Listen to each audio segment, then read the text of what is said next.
Hello students, कैसे हो आप सब लोग। तो आज हम अपनी नेक्स्ट वीडियो की बात करेंगे नेक्स्ट टॉपिक के साथ। तो जो पहले जो वीडियो बनाई यहाँ से करता हूँ आपने उनसे कुछ ना कुछ सीखने को मिला होगा, आपको कुछ हेल्प भी हुई होगी उसमें। तो देखो नेक्स्ट हमारे पास टॉपिक आता है, अभी हमने कैपेसिटेंस वाला टॉपिक स्टार्ट कर रखा है। अब नेक्स्ट हमारे पास क्या था, वही कल हमने क्या पढ़ा था, कैपेसिटर के बारे में पढ़ा था, उसका फार्मूले के बारे में पढ़ा था कि किस तरह से उसका फार्मूला आता है। नेक्स्ट हम पढ़ेंगे उसी कैपेसिटी के बारे में, capacity of an isolated spherical capacitor। Capacity of an isolated spherical capacitor। Isolated spherical capacity के बारे में बात करेंगे। तो देखो इसके लिए सबसे पहले हमें क्या करना है, इसका डायग्राम समझो आप। तो देखो ये हमने क्या मान लिया, एक स्फेरिकल कैपेसिटर मान लिया, स्फेरिकल कैपेसिटर, ये इसका सेंटर मान लिया ओ।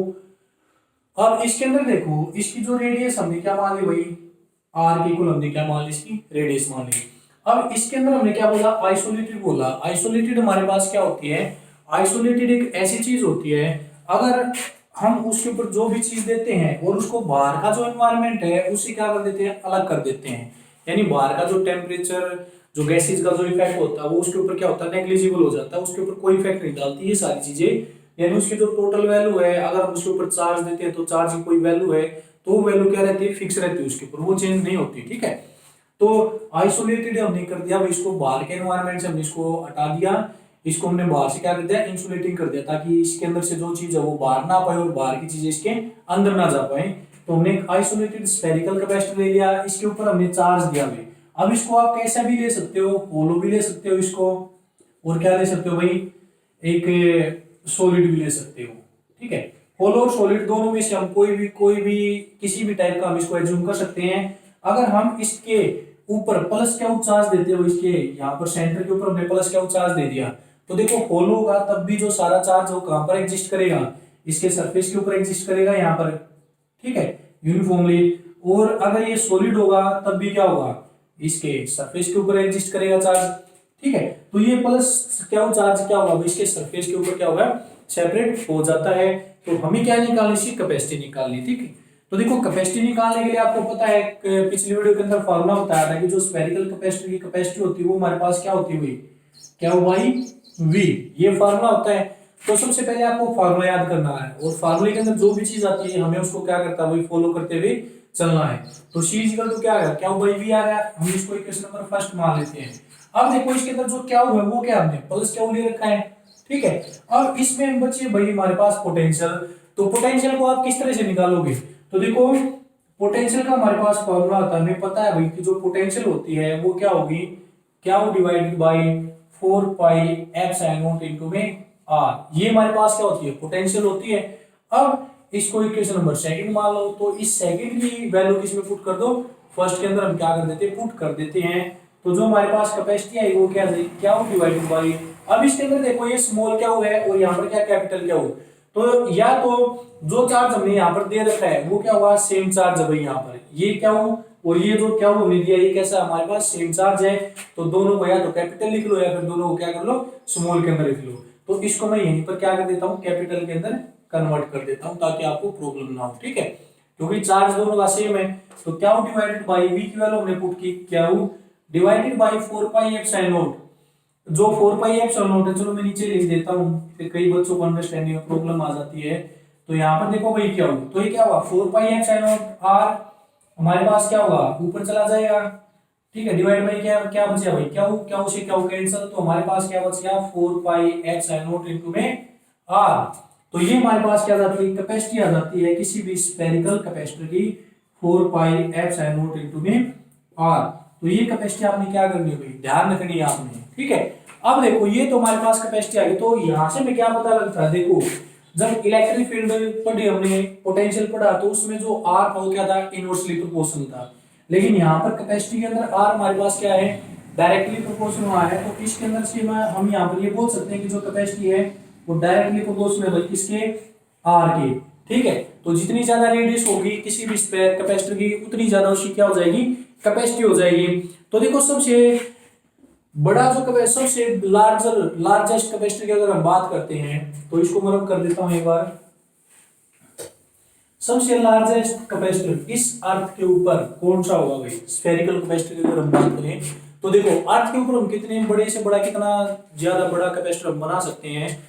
तो इसके लिए क्या होगा, जितना हमारा अर्थ का साइज है, अगर हम अर्थ को ही क्या मान लेते हैं, स्फेरिकल कैपेसिटर मान लेते हैं, तो अर्थ के ऊपर उससे ज्यादा बड़ा कैपेसिटर साइज का हम नहीं बना सकते। तो मोस्टली हमारे पास क्या होगा, अर्थ ही हो जाएगी सबसे बड़ा स्फेरिकल कैपेसिटर। तो हम उसकी क्या करते हैं, कैपेसिटी निकाल देते हैं, यानी कि कैपेसिटी ऑफ अर्थ। ठीक है, कि अर्थ की कैपेसिटी, और ये सबसे क्या है, largest spherical capacitor, largest spherical capacitor. तो ये लार्जेस्ट स्फेरिकल कैपेसिटर है। तो देखो कैपेसिटी हमारे पास किसके इक्वल है भाई, 4 पाई एप्सिलॉन नॉट इनटू में आर। और हमें पता है कि जो अर्थ की रेडियस होती है आर की वैल्यू हमें पता होनी चाहिए भाई। तो ले बट हम यहां पर लिख सकते हैं आर हमारे पास कितनी होती है, 6.4 इंटू 10⁻⁶ मीटर। ये हमारे पास रेडियस होती है अर्थ की भाई, रेडियस ऑफ अर्थ। अर्थ की रेडियस हमें पता है, अब इसकी कैपेसिटी निकाल दो। तो 4 पाई एप्सिलॉन नॉट की वैल्यू क्या होती है, देखो 1/4 पाई एप्सिलॉन नॉट की वैल्यू यहां पर लिख देता हूं मैं, ये होती है 1/4 पाई एप्सिलॉन नॉट की वैल्यू होती है 9 इंटू 10⁻⁹। अगर यहां से 4 पाई एप्सिलॉन नॉट की वैल्यू हम निकालते हैं तो 4 पाई एप्सिलॉन नॉट की वैल्यू क्या हो जाएगी, 1 इंटू 1 बाई में 9 इंटू 10⁻⁹, यानी 1 बाई में हो जाएगी। तो यहां पर हमारे पास 4 पाई एप्सिलॉन नॉट की वैल्यू क्या हो जाएगी, 1 बाई में 9 इंटू में 10⁻⁹, और इंटू में क्या हो जाएगा भाई 6.4 इंटू 10⁻⁶ मीटर। जब हम इसको कैलकुलेट करते हैं तो हमारे पास वैल्यू कितनी आती है भाई, वैल्यू आ जाएगी हमारे पास 0.711 माइक्रो फेराड। तो 0.711 माइक्रो, और इंटू में हमारे पास क्या हो जाएगा भाई 10⁻³ माइक्रो फेराड। ठीक है, तो ये हमारे पास क्या हो जाएगी, वैल्यू हो जाती है स्फेरिकल कैपेसिटर की। अब इसके अंदर देखो, एक मिनट रुक जाओ भाई, इसके अंदर ना आपने ध्यान रखनी है, यूनिट ध्यान रखनी है आपने। यूनिट कैसे, इसकी न्यूटन पर कूलम पर मीटर स्क्वायर। ठीक है, और इसकी ये तो रेडियस हो गई, किसके अंदर, वही मीटर के अंदर ले रखी है। तो यहां से इसकी जो रेडियस है वो किसके अंदर आ जाएगी, फेराड के अंदर आ जाएगी भाई। ठीक है, तो ये आ जाएगी फेराड 0.711 फेराड के अंदर। अब हम इसको पॉइंट को उठाते हैं तो हमारे पास क्या होगा, अगर मैं इसको 711 लिखता हूं तो 10⁻³ हो जाएगी, और इंटू में 10⁻³ पहले ही है, तो ये हमारे पास क्या हो जाएगा 711। इसको मैं क्या लिख सकता हूं भाई, अब देखो 10⁻⁶ के अंदर चली गई, तो 10⁻⁶ किसके अंदर होती है, माइक्रो के अंदर। तो यहां पर मैं इसको लिख सकता हूं 711 माइक्रो फेराड। तो कैपेसिटी ऑफ अर्थ हमारे पास कितनी आ गई भाई, 711 माइक्रो फेराड की इक्वल आ जाती है। तो देखो अर्थ हमारे पास क्या है, सबसे लार्जेस्ट स्फेरिकल कैपेसिटर है, सबसे बड़ा साइज है। ठीक है, इससे ज्यादा साइज का हम कैपेसिटर अर्थ के ऊपर नहीं बना सकते। तो अर्थ की कैपेसिटी भी कितनी है, ये 711, लेकिन वो किसके अंदर है, माइक्रो फेराड के अंदर। ठीक है, तो जो फेराड होती है वो क्या हो जाती है आपकी, बहुत ज्यादा बड़ी यूनिट हो जाती है हमारी कैपेसिटी के लिए। तो फेराड के अंदर हम अपनी क्या लेंगे भाई, यूनिट को नहीं लेंगे, किसके अंदर कन्वर्ट कर दी, माइक्रो फेराड के अंदर हमने उसको कन्वर्ट कर दी। तो यहाँ पर हमारे पास जो कैपेसिटर बनाए जाते हैं हमारे अप्लायंसेस के लिए, वो क्या होते हैं भाई, उनकी जो कैपेसिटी होती है, अब अर्थ की कैपेसिटी क्या है, माइक्रो के अंदर है। ठीक है, तो जो हमारे पास कैपेसिटेंस बनाए जाए वो किसके अंदर बनाए जाएंगे, पीको के अंदर बनाए जाएंगे, या फिर नैनो के अंदर बनाए जाएंगे। ठीक है, यानी नैनो फेराड या पीको फेराड के अंदर उनकी कैपेसिटी सेट की जाती है। ठीक है, तो ये हमारे पास क्या था भाई, कुछ स्फेरिकल कैपेसिटी क्या थी, कैपेसिटी थी। तो ये थी भाई हमारे पास स्फेरिकल कैपेसिटी। तो नेक्स्ट हम आते हैं अपने टॉपिक के ऊपर, कि जो स्फेरिकल जो भी हम कैपेसिटर लेते हैं उसका क्या प्रिंसिपल होता है, किस प्रिंसिपल के ऊपर वो काम करता है। देखो जितनी भी चीजें होती हैं यूनिवर्स के अंदर सभी का कुछ ना कुछ प्रिंसिपल होता है, मोटर का, जनरेटर का। तो इसी तरह हमारे पास जो कैपेसिटर हम बनाते हैं उसका भी क्या है, प्रिंसिपल है। तो हम यहाँ पर बात करते हैं principle of a capacitor, principle of capacitor. तो देखो प्रिंसिपल ऑफ कैपेसिटर को आप अपने आप समझ जाओगे। अगर आपने इलेक्ट्रोस्टैटिक का जो फर्स्ट पार्ट है चार्जिंग बाय इंडक्शन और चार्जिंग बाय कंडक्शन आपने टॉपिक पढ़ा है तो देखो इसके अंदर हम क्या लेते हैं भाई, हम एक प्लेट ले लेते हैं, ठीक है, एक कंडक्टिंग प्लेट ले लेते हैं, उसके ऊपर एक प्लेट हमने मान ली, इसके ऊपर हमने चार्ज डिस्ट्रीब्यूट कर दिया भाई, हमने इसके ऊपर क्या दे दिया, पॉजिटिव चार्ज दे दिया, हमने पॉजिटिव चार्ज इसको दे दिया। फिर हमने क्या किया भाई, अब जितना चार्ज ये ले सकती थी हमने इसको दे दिया, यानी मैक्सिमम चार्ज जितनी इसकी कैपेसिटी थी हमने इसको डोनेट कर दिया। अब हम क्या कर रहे हैं, सेकंड प्लेट जो अनचार्ज प्लेट है जिसको हमने नाम दे दिया बी का, बी को हम इसके पास लेके आते हैं, ठीक है, ये हमारे पास क्या है अनचार्ज प्लेट, इसके ऊपर कोई भी चार्ज नहीं है, तो हम क्या करते हैं जब इसके पास लेके आएंगे तो चार्जिंग बाय इंडक्शन की वजह से इसके अंदर वाले फेस के ऊपर कैसा चार्ज प्रोड्यूस हो जाएगा, नेगेटिव चार्ज, जितना इसके ऊपर पॉजिटिव उतना इसके ऊपर क्या हुआ नेगेटिव, और बाहर वाले फेस के ऊपर कैसा चार्ज प्रोड्यूस हो जाएगा भाई, पॉजिटिव चार्ज प्रोड्यूस हो जाएगा, ठीक है। अब देखो जितना ये पॉजिटिव उतना ही नेगेटिव प्रोड्यूस होगा, और जितना ही नेगेटिव उतना ही क्या होगा, ये पॉजिटिव प्रोड्यूस हो जाएगा, यानी सारे चार्ज हमारे क्या होंगे, इक्वल अमाउंट के अंदर हो गए।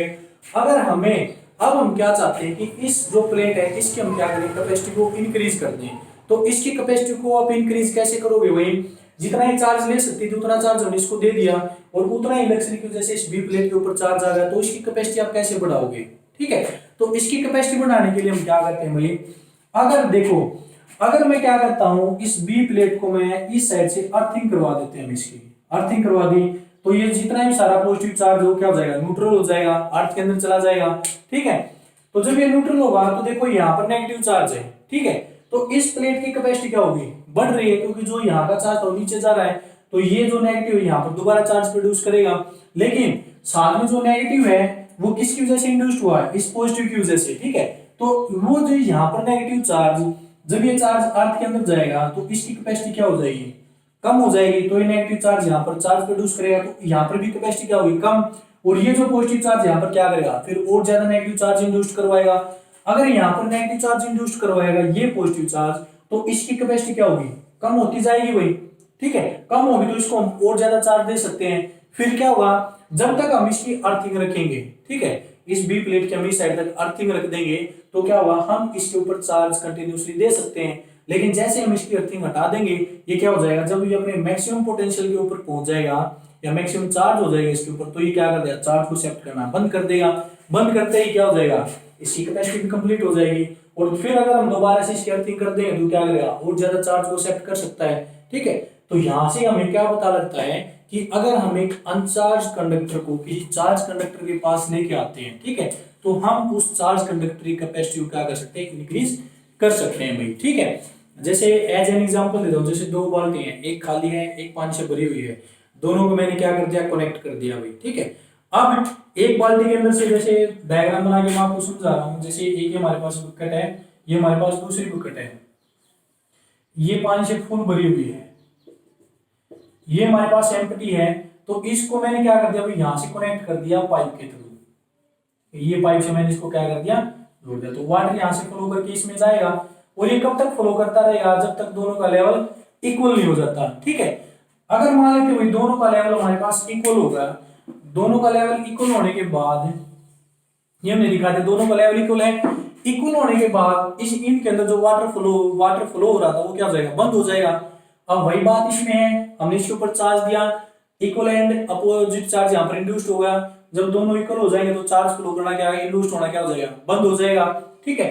अब मैंने क्या किया, जैसे हमने यहाँ पर अर्थिंग की थी, मैंने इस बकेट को यहाँ से क्या कर दिया, इसमें एक होल क्रिएट कर दिया, यहाँ से होल क्रिएट कर दिया, तो यहाँ से क्या कर रहा है, वाटर हमारा बाहर निकल रहा है, ठीक है।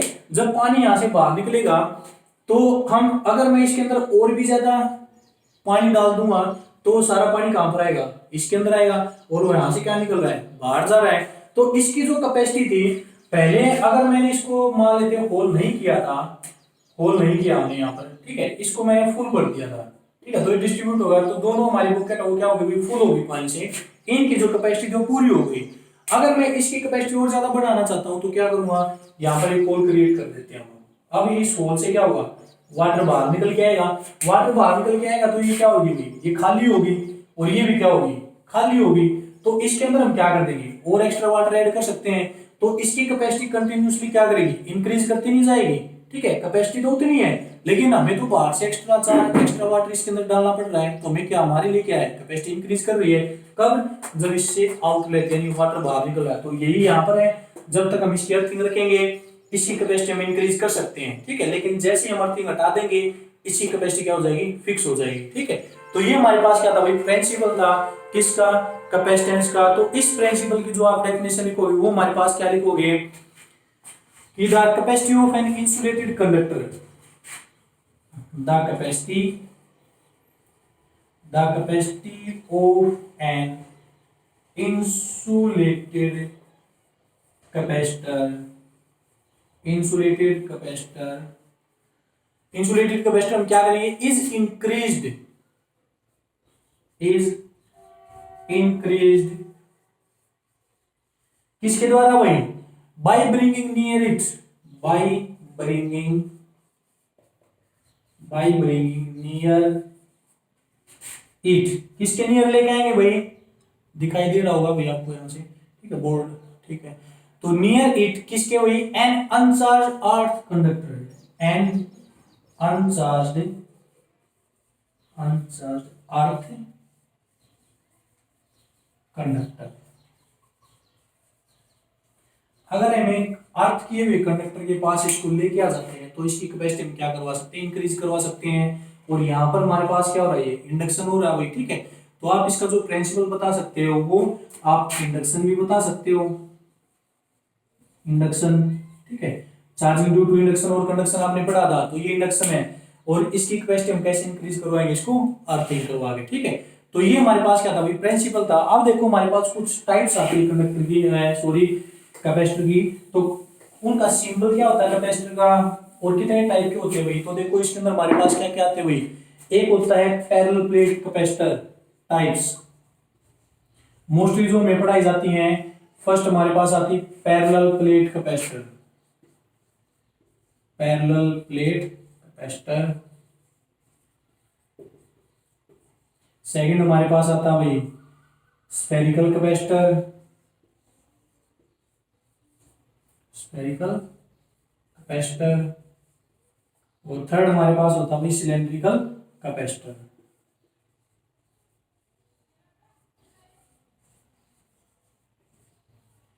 तो मोस्टली हमारे पास इस शेप के कंडक्टर कैपेसिटर आते हैं, ठीक है। वैसे शेप हम कुछ भी बना सकते हैं, लेकिन मोस्टली जो हम यूज की जाती है या तो पैरेलल प्लेट होता है, या स्फेरिकल होता है, फिर सिलेंड्रिकल होता है। स्फेरिकल कैपेसिटी हमने अभी पढ़ी थी, जो अर्थ वाला एग्जांपल हमने दिया था। हमारे पास बच जाते पैरेलल प्लेट कैपेसिटर और सिलेंड्रिकल कैपेसिटर भी, ठीक है। अब देखो जो कैपेसिटर का जो सिंबल होता है वो हमारे पास क्या होता है, सिंबल कैपेसिटर का सिंबल हम ऐसे दिखा देते हैं भाई। इसकी दो प्लेट होती हैं, ये प्लेट एक पॉजिटिव हो जाती है, एक नेगेटिव हो जाती है, ठीक है।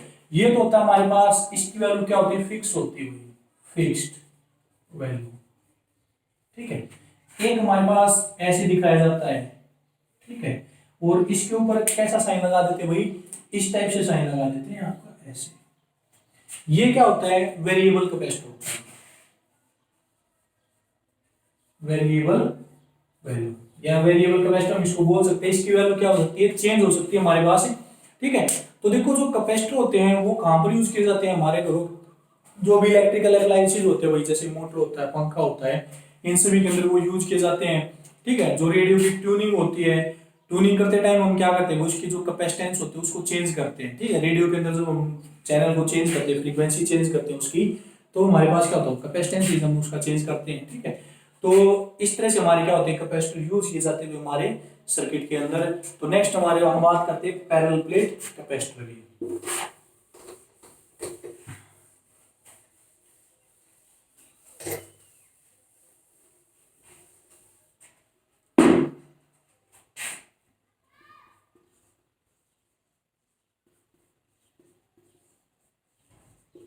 Parallel plate capacitor. तो देखो भाई पैरेलल प्लेट कैपेसिटर हमारे पास कैसे आता है, किस टाइप से पैरेलल प्लेट कैपेसिटर आएगा। तो देखो इसके अंदर जो हम प्लेट लेंगे वो आपकी क्या हो जाएगी, पैरेलल हम प्लेट लेंगे। तो इसके अंदर देखो सबसे पहले अगर मैं मानता हूँ भाई ये प्लेट मैं ले लेता हूँ, जैसे पैरेलल प्लेट लेंगे तो एक प्लेट मैंने ये मान ली, जैसे हमने ए और बी प्लेट दिखाई दी, तो ए प्लेट हमने ये मान ली भाई, ठीक है। इसके ऊपर हमने चार्ज डिस्ट्रीब्यूट कर दिया पॉजिटिव चार्ज। बिल्कुल सेम डायग्राम, बिल्कुल सेम डायग्राम आएगा हमारे पास ये। तो इस पैरेलल प्लेट कैपेसिटर के अंदर एक प्लेट हमने क्या कर दी भाई, एज्यूम कर ली, उसके ऊपर हमने कैसा चार्ज डिस्ट्रीब्यूट कर दिया, पॉजिटिव चार्ज। तो इसके अलावा हम क्या लेते हैं भाई, सेकंड प्लेट ले लेते हैं जिसको हम मानते हैं बी प्लेट। ठीक है, अब देखो इंडक्शन की वजह से इसके इनर वाले सरफेस के ऊपर कैसा चार्ज प्रोड्यूस हो जाएगा, नेगेटिव चार्ज प्रोड्यूस हो जाएगा। ठीक है, इन दोनों प्लेट के बीच की जो डिस्टेंस है वो हमने किसके इक्वल मान ली भाई, ये डिस्टेंस हमने मान ली डी के इक्वल, एक ए प्लेट से लेकर बी प्लेट के बीच की डी डिस्टेंस हमने एज्यूम कर ली। अब हमने और क्या किया भाई, इसकी सरफेस चार्ज डेंसिटी हमने प्लस सिग्मा मान ली, इसकी सरफेस चार्ज डेंसिटी हमने क्या मान ली, माइनस सिग्मा मान ली। ठीक है, प्लस सिग्मा और माइनस सिग्मा हमने सरफेस चार्ज की डेंसिटी मान ली। और अब देखो इनके बीच में जो इलेक्ट्रिक फील्ड सेटअप होगा, इलेक्ट्रिक फील्ड कैसे जाएगा भाई, ऐसे जाएगा, पॉजिटिव टू नेगेटिव। ठीक है, यानी देखो ये जो प्लेट, ये हमने अंदर वाला पोर्शन दिखाया कैपेसिटर का, ये प्लेट है, इसको एक मेटल, इसको हम क्या कर देते हैं, इंसुलेटेड कर देते हैं बाहर से। ठीक है, जो आपकी कैपेसिटर होती है उसके अंदर दो प्लेट होती है ऐसे, एक पॉजिटिव एक नेगेटिव, उनको हम क्या कर देते हैं फिर इंसुलेटिंग कर देते हैं बाहर वाले मीडियम से। तो देखो भाई हमें क्या निकालना है, इस पैरेलल प्लेट कैपेसिटर की कैपेसिटी निकालनी है। ठीक है, यहाँ पर मैं लिख देता हूं capacity of parallel plate capacitor. तो देखो कैपेसिटी है कि फॉर्मूला आता है भाई, C इक्वल टू क्या होता है, क्या बाई V होता है। इसको इक्वेशन नंबर फर्स्ट मान लेते हैं। तो आपको सिर्फ एक फॉर्मूला याद रखना, C इक्वल टू क्या बाई V, उसके अंदर जो भी चीजें आती हैं सिर्फ आपको वही चीजें क्या करती है, कैलकुलेट करके चलनी होती है भाई। ठीक है, तो इसके ऊपर हमने कैसा चार्ज दिया था भाई, प्लस क्या हुआ, हमने इसके ऊपर चार्ज डिस्ट्रीब्यूट किया था ए प्लेट के ऊपर, उतना ही नेगेटिव चार्ज क्या हो जाएगा, इस बी प्लेट के ऊपर इंड्यूस्ड हो जाएगा हमारा। ठीक है, जो इस साइड वाला चार्ज था वो क्या होगा, पॉजिटिव प्रोड्यूस होगा। ठीक है, तो हमने सिर्फ अंदर वाले पोर्शन को हमने दिखा दिया भाई। तो यहाँ से देखो क्या हो, तो हमारे पास है बच्चे, हमारे पास V की वैल्यू, तो V को हम कैसे कैलकुलेट करेंगे। अब देखो V के अंदर हम वो फार्मूला नहीं लगाएंगे क्या divided by 4 pi epsilon not r, वो फार्मूला हमें नहीं लगाना है, क्योंकि हमारे पास यहाँ पर क्या है, इलेक्ट्रिक फील्ड भी दे रखी है और इन दोनों बीच की क्या है, डिस्टेंस भी हमारे पास दे रखी है भाई। ठीक है, ये तो हो गया हमारे पास ये। अगर मैं क्या करता हूँ भाई, इन प्लेट का जो एरिया है, एरिया वो किसके इक्वल मान लेता हूँ भाई, ए के इक्वल मान लेता हूँ। ये बात आपने ध्यान रखनी है, ए क्या एरिया है, डी इन दोनों बीच की डिस्टेंस है, प्लस क्या उसके ऊपर चार्ज है, प्लस सिग्मा ए प्लेट की surface charge density minus sigma B plate की सरफेस चार्ज डेंसिटी। ठीक है, तो इसका पोटेंशियल निकालो भाई, पोटेंशियल किस टर्म में आपने दिखाना है, इलेक्ट्रिक फील्ड की टर्म में। तो देखो हमारे पास जो पोटेंशियल का फार्मूला होता है वो हमारे पास क्या था भाई, एक तो हमारे पास ये फार्मूला आया था क्या divided by 4 pi epsilon not into में r, एक तो ये आया था। ठीक है, एक हमारे पास पोटेंशियल का फार्मूला क्या था, जो पोटेंशियल ग्रेडियंट हमने निकाला था उसके अंदर से इलेक्ट्रिक फील्ड हमारे पास क्या आई थी, माइनस dv बाई dr आई थी। अगर मैं इसको ऐसे लिख देता हूं भाई कि v बाई में डिस्टेंस को मैंने क्या लिख दिया, l लिख दिया या r कुछ भी लिख दिया, तो यहां से अगर मैं पोटेंशियल का फार्मूला निकालता तो e इनटू में l, l क्या है, डिस्टेंस या लेंथ आ जाएगी। तो यहां से देखो v का फार्मूला में क्या लिख दूंगा, e इनटू में लेंथ, लेकिन लेंथ इन दोनों प्लेट के बीच की डिस्टेंस कितनी है, d के इक्वल, तो यहां पर मैं क्या लिख दूंगा, e इनटू में d। तो यहां तक आपको पता लगा भाई पोटेंशियल का फार्मूला आ गया। लेकिन इसके अंदर आप एक बात और देखो, यहां पर जो इलेक्ट्रिक फील्ड है, अब उसका फार्मूला आप क्या लिखोगे, कितनी इलेक्ट्रिक फील्ड यहां पर प्रोड्यूस होगी। तो आपने किया था two thin parallel plate, the electric field intensity between the two thin parallel plate. तो उसके अंदर हमने क्या किया था भाई, तीन रीजन के अंदर इलेक्ट्रिक फील्ड की वैल्यू निकाली थी, फर्स्ट रीजन, सेकंड रीजन और थर्ड रीजन। तो फर्स्ट और थर्ड के अंदर 0 आई थी इलेक्ट्रिक फील्ड इंटेंसिटी की वैल्यू, सिर्फ जो उनका जो मिडिल वाला पोर्शन था उसके अंदर इलेक्ट्रिक फील्ड इंटेंसिटी की क्या वैल्यू आई थी, सिग्मा बाई एप्सिलॉन नॉट। तो ये चीज आपने ध्यान रखनी है, सिग्मा बाई एप्सिलॉन नॉट। ठीक है, यहां पर लिख दी। अब यहां पर देखो सिग्मा हमारे पास क्या है, सरफेस चार्ज डेंसिटी, और सरफेस चार्ज डेंसिटी सिग्मा की वैल्यू हमारे पास क्या होती है, क्या बाई जो सरफेस चार्ज यानी ds हो जाता है। लेकिन यहां पर देखो ds की जगह क्या दे रखा है, इसका एरिया दे रखा है, सरफेस चार्ज डेंसिटी, तो यहां पर क्या हो जाएगा, क्या बाई में a, ये हो जाएगा भाई हमारे पास क्या बाई a हो जाएगा। अब यहां से अगर मैं सिग्मा की वैल्यू होगी हमारे पास क्या डिवाइडेड बाई a, तो ये सिग्मा की वैल्यू मैं यहां पर पिक कर सकता हूं। तो e की हमारे पास क्या वैल्यू हो जाएगी भाई, सिग्मा की वैल्यू होगी क्या डिवाइडेड बाई a और इनटू में क्या होगा एप्सिलॉन नॉट। तो इलेक्ट्रिक फील्ड की हमारे पास वैल्यू निकल के आ गई। अब ये इलेक्ट्रिक फील्ड की वैल्यू इसको इक्वेशन नंबर सेकंड मानो, तो ये किसके अंदर पुट कर दो भाई, सेकंड इक्वेशन के अंदर इस E की वैल्यू को हम क्या कर देते हैं, पुट कर देते हैं। तो यहां से हमारे पास जो पोटेंशियल की वैल्यू आती है वो क्या जाएगी, Q divided by A epsilon not into में हमारे पास क्या होगा भाई D। तो हमारे पास ये क्या आ गई, पोटेंशियल की वैल्यू आ गई। ठीक है, अब इस पोटेंशियल की वैल्यू हमें क्या निकालनी, कैपेसिटी।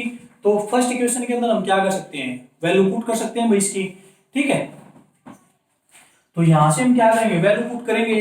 तो इसको मतलब यहां तक आपको समझ में आ गया होगा, डायग्राम समझ में आ गया होगा भाई। ठीक है, इसको मैं रब कर देता हूं इस साइड से, क्योंकि ये चीजें आपको ध्यान रखनी पड़ेगी, फॉर्मूले याद रखने पड़ेंगे आपको। तो इसके अंदर जब हम पुट करते हैं, put in equation 1, first equation के अंदर पुट करो, तो C इक्वल टू क्या हो डिवाइडेड बाई V की वैल्यू क्या है भाई, क्या हो इनटू में D डिवाइडेड बाई हमारे पास क्या होगा A एप्सिलॉन नॉट, ये आ गया हमारे पास। अब A एप्सिलॉन नॉट ऊपर चला जाएगा तो C इक्वल टू क्या होगा, क्या हो डिवाइडेड बाई क्या हो D इनटू में A एप्सिलॉन नॉट, क्या उसे क्या हो कैंसिल होगा, कैपेसिटी हमारे पास क्या आ गई A epsilon not divided by D। तो ये हमारे पास क्या जाती है, एक पैरेलल प्लेट कैपेसिटी की कैपेसिटी हमारे पास आ जाती है भाई। ए क्या है, एरिया है प्लेट का, epsilon not relative permittivity of free space, D क्या होती है दोनों प्लेट के बीच की डिस्टेंस। ठीक है, तो ये हमने क्या निकाल दी, कैपेसिटी निकाल दी पैरेलल प्लेट कैपेसिटर की।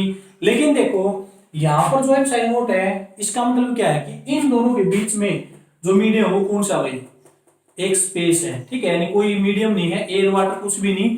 ठीक है, तो अगर तो यहां पर हम क्या करते हैं, अगर इनको किसी मीडियम के बीच में रख देते हैं, हम मीडियम के बीच में रखेंगे तो कैपेसिटी हमारे पास कितनी हो जाएगी, इसको रब कर देता हूं भैया, आपको समझ में आ गया होगा। आपको देखो स्टेप बाय स्टेप फॉलो करते चलना, और बाकी कुछ नहीं करना, रटने की चीजें कुछ भी नहीं रटना आपको फिजिक्स के अंदर। और ना ही मैं कभी कुछ कहूंगा आपको कि भाई आपने ये चीज याद करनी है, भाई आपको स्टेप बाय स्टेप बताता चलूंगा। अगर आप स्टेप बाय स्टेप फॉलो करते चलेंगे चीजों को, तो ना तो आपको प्रॉब्लम होगी और आप आसानी से उनको समझ सकते हो। तो देखो ये तो थी वही स्पेस या फ्री स्पेस के अंदर, तो इनके बीच में जो सेपरेशन मीडियम था वो एयर और उसके अलावा स्पेस के अंदर थे। ठीक है, कोई मीडियम नहीं था। अगर मैं कर देता हूं भाई किसी मीडियम के अंदर इनको रख देता हूं, तो मीडियम के अंदर रखूंगा तो जो कैपेसिटी आएगी वो भी हमारे पास क्या होगी, यानी इन मीडियम, मीडियम के अंदर कैपेसिटी क्या हो जाएगी, कैपेसिटी इन मीडियम CM मैं लिख सकता हूं भाई इसको। तो इसकी वैल्यू क्या हो जाएगी, यहाँ पर एरिया तो एज इट इज रहेगा, एप्सिलॉन नॉट था तो यहाँ पर क्या हो जाएगा, एप्सिलॉन हो जाएगा, यानी किसी मीडियम के अंदर डिवाइड बाई D, हमारे पास ये वैल्यू हो जाएगी। अब इस एप्सिलॉन को मैं क्या लिख सकता हूं, आपने एक डाइलेक्ट्रिक कांस्टेंट पढ़ा था फर्स्ट यूनिट के अंदर, डाइलेक्ट्रिक कांस्टेंट यहां पर लिख देता हूं मैं K, फिर या फिर हम भाई ER से हमने उसको दिखाया था। तो ER की इसके हमारे पास वैल्यू क्या आई थी, epsilon divided by epsilon not, ये वैल्यू आई थी हमारे पास। ठीक है, तो इसके अंदर अगर मैं यहां से इस एप्सिलॉन की वैल्यू निकालता हूं तो एप्सिलॉन की वैल्यू क्या हो जाएगी, एप्सिलॉन R इनटू में एप्सिलॉन नॉट, ये वैल्यू आ जाएगी। ये वैल्यू जब मैं यहां पर पुट करता हूं इसकी, तो CM यानी कैपेसिटी यानी मीडियम क्या आ जाएगी, A इनटू में एप्सिलॉन R इनटू में एप्सिलॉन नॉट डिवाइड बाई क्या हो जाएगा आपके पास D। ठीक है, तो ये हमारे पास क्या थी भाई, और इसको एप्सिलॉन R और इनटू में एप्सिलॉन नॉट। ठीक है, एप्सिलॉन नॉट की वैल्यू हमारे पास क्या होगी भाई, अब देखो अगर मैं इसको ऐसे लिख सकता हूं कि एप्सिलॉन R इनटू में A epsilon not divided by D। ठीक है, ये हो गया मेरे पास, चीजें लिखी, सिर्फ हमने इसको क्या कर दिया, रीअरेंज कर दिया।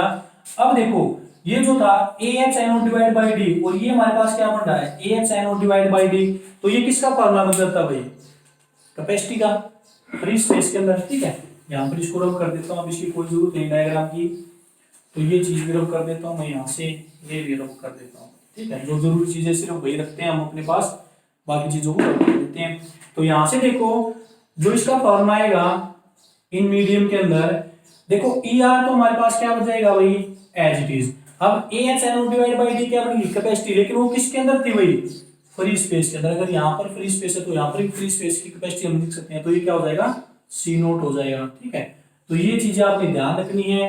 ठीक है, ER इनटू में C नोट, या फिर ER किसके इक्वल बताया था हमने, डाइलेक्ट्रिक कांस्टेंट, इसके दोनों इक्वल थे ना भाई, epsilon divide by epsilon naught. तो जो ER था किसके इक्वल था, डाइलेक्ट्रिक कांस्टेंट K के इक्वल था, तो इसको हम ऐसे लिख सकते हैं C M is equal to K into में सी नोट। तो ये हमारे पास क्या आता है, कैपेसिटी के फॉर्मूले आ जाते हैं। मैंने आपको ये फॉर्मूला याद रखना है फ्री स्पेस के अंदर, ठीक है। अगर स्पेस के अंदर आता है तो आप इसको याद कर सकते हो, V F sine note E R into में सी नोट, यानी कि ई आर इंटू में A F sine note divide by D.